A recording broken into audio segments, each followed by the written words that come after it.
অনেক মেয়েরা সৌন্দর্য বৃদ্ধির জন্য হাতের বা মুখের স্বাভাবিক যে পশমগুলো রয়েছে সেগুলো উঠিয়ে ফেলে কোনো কারণ ছাড়া, শুধু সৌন্দর্য বৃদ্ধির জন্য এমন করা কি জায়েজ হবে? যেহেতু ভ্রু উঠানো ব্যতীত, যেটাকে ভ্রু প্লাগ বলা হয়, বাকিগুলো ওঠাতে কোনো নিষেধাজ্ঞা নেই। হ্যাঁ, সঞ্জিদা আক্তার, আপনি প্রশ্নের মধ্যে শেষে যে কথাটা উল্লেখ করেছেন সেটা একটা ভাইটাল ইস্যু, ইসলামের একটা কায়দার অন্তর্ভুক্ত, এবং হাদিসটা এভাবে এসেছে, একটা বিশুদ্ধ হাদিস। সেটি হচ্ছে নবী সাল্লাল্লাহু আলাইহি ওয়াসাল্লাম বলেছেন, মা আহাল্লাল্লাহু ফি কিতাবিহি ফাহুয়া হালাল।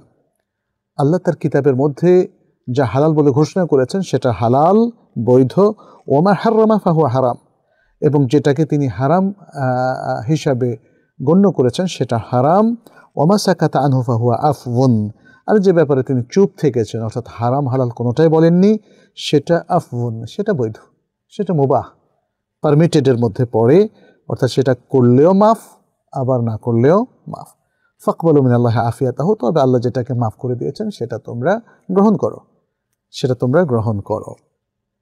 আচ্ছা, তাহলে এই হাদিস থেকে বোঝা গেল যেই জিনিসগুলোকে আল্লাহ তাআলা নিষেধ করেননি মুআমালাতের ক্ষেত্রে, প্রাত্যহিক জীবনের বিভিন্ন অ্যাক্টিভিটিসের ক্ষেত্রে, সেগুলো নিষেধ নয়।